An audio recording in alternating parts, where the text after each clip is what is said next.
Hello, everyone, and welcome again. It is Wednesday night. During Lent on Wednesdays at St. Paul's, we have a potluck dinner where we gather together in order to fellowship, have a good time visiting.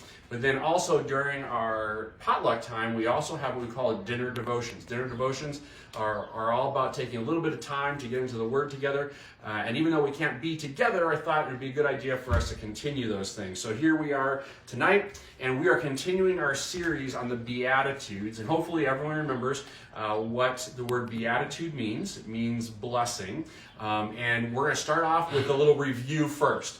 So let's review all the Beatitudes we've covered. Come on up, guys. All right. The first Beatitude, you remember? Blessed are the poor in spirit, for theirs is the kingdom of heaven. Remember what it means to be poor in spirit? You guys can go ahead and switch. Poor in spirit, to be humble before God. Blessed are those who mourn, for they shall be comforted. Remember, mourning is the expression of grief, something that we experience when we have loss. What's the next one? Blessed are the meek, for they shall inherit the earth. Remember, being meek doesn't mean being weak. It means having power, but holding back that power for the benefit of someone else. And then last week, we talked about this.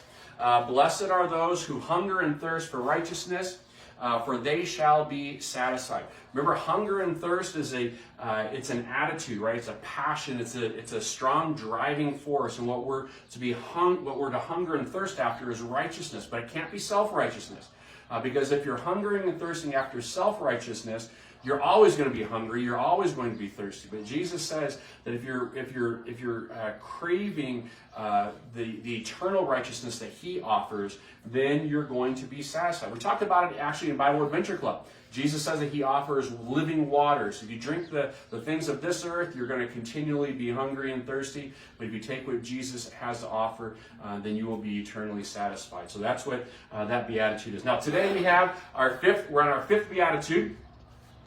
Here it is. Blessed, right? Blessed, that is the spiritual growth. Blessed are the merciful, for they shall receive mercy. Seems pretty straightforward, but in order for us to understand this one, we have to start off by understanding what the word mercy means. So, let's say when we talk about God, when we're talking about mercy, it's one of His attributes. God is merciful.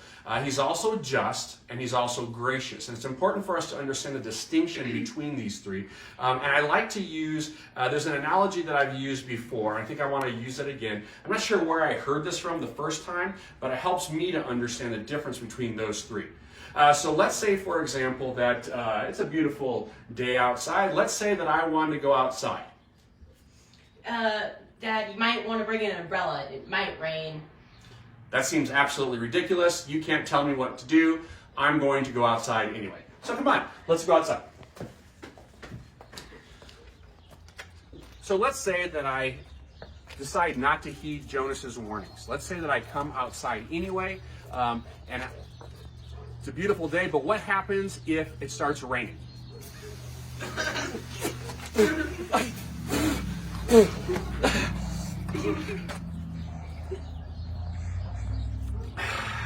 I get wet. That's what happens. And that, unfortunately, is called justice. I knew what was going to happen if I go outside and it rains. If I go outside without an umbrella, I'm going to get wet. And that's exactly what I deserved. That's exactly what I got. But I'm not going to do that again. As we talk about mercy, I think I should grab a volunteer. Here, volunteer. Hey, do you want to go outside? Sure. Before you go outside, you might want to grab an umbrella because it might rain. Nah, I'm good. Sucker. Now, let's say that Jonas decides to go outside, even though I told him that if he goes outside, it might rain. And we know what happens if it might rain. But what if I go outside as well and I have an umbrella? And I say to Jonas, hey, Jonas, look, you may not look like rain, but I think it's going to rain. Do you want to share an umbrella with me? Okay. What happens if it rains now?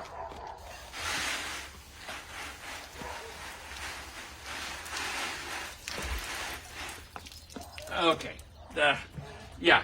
So the nice thing is that that's what we call mercy.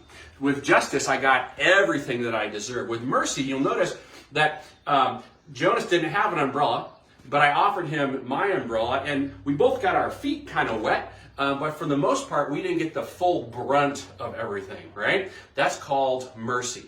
Now, let's say Jonas wants to go outside again. Nah, make Emily do it.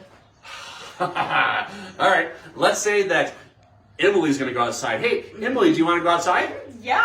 Hey, before you go outside, though, you should take an umbrella because it might rain. That's dumb. I'm not taking an umbrella. They never listen to me. Never, ever. So let's say that we decide to go outside. Now, we know what's happened the last couple of times we went outside, right? But this time, we go outside and I say, I know what's coming. Emily doesn't have an umbrella. Emily, would you like to have my umbrella? Yes. Now, what happens if it rains?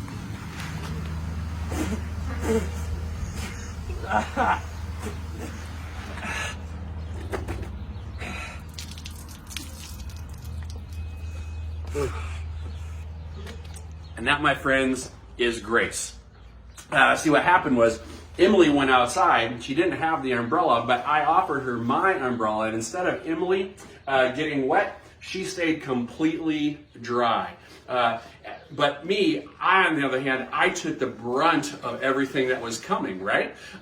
So that's the difference between justice and mercy and grace. Now, when we talk about mercy in Scripture, it is tied with the understanding of forgiveness, right? Because when Jesus says, "Blessed are the merciful," it's those that are showing or expressing mercy.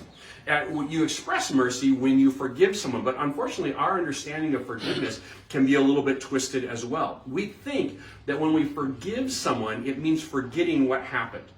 If we forgive someone, it means that whatever did happen to us never happened, and we forget about it, and everything goes back to the way that it was. And that's really not what forgiveness is all about. Because just like with mercy, there were consequences. There were still portions that you felt, right? There was still a little bit that was hitting my legs. I didn't get the full brunt of justice, but I was still suffering from the consequences. And that's kind of how forgiveness works as well. When someone has wronged you, when someone has sinned against you, when you forgive them, it doesn't mean that you forget about everything and everything goes back to normal. Matter of fact, Scripture says that it's a fool who sees fire and continues to run towards it. What forgiveness is about is releasing someone from the debt that they owe you. So they no longer owe that thing to you. It's kind of, but there may be consequences still go along with it. It's kind of like this. If I borrowed $1 million from you, and you came to get that debt taken care of for me, and I said, I'm not going to pay you back, right? You can get all worked up and angry, but if I decide never to pay you back, you're not going to get your money back. Now, you could forgive my debt. Now, forgiving that debt releases me from the obligation of repaying the debt. But what happens when I come back and I ask to borrow another $1,000? Hopefully you say no. Hopefully you've learned from that. There's a consequence to that sinful behavior. And even though you have forgiven it, you've released me. Notice that if you keep coming to my house trying to reclaim that debt, you're the one that's getting all worked up. I know I'm never going to pay you back, right? So in our lives, when we forgive, it helps to release some of that, the weight that's on our shoulders. It releases someone else from the debt that they owe us, but it also takes the burden off of us as well. And Jesus says this. Jesus says, "Blessed are the merciful. Blessed are those who forgive the way that I have forgiven you." Because guess what happens? When you are merciful, you receive mercy. And it's a twofold thing. There's no way for you to properly show mercy without first having experienced it yourself. But also, when you begin to show mercy, you gain a better understanding of the mercy that God has shown for you. So, today's Beatitude, blessed are the merciful, for they shall receive mercy. So hopefully today you remember all of these. Hopefully today you remember all of these things. The difference between justice and mercy and grace, and you remember what Jesus says here. If you show mercy, if you show forgiveness, if you let go of the debts that other people have against you, if you learn to forgive the way that Christ has forgiven you, you too will be blessed. Be blessed, my friends.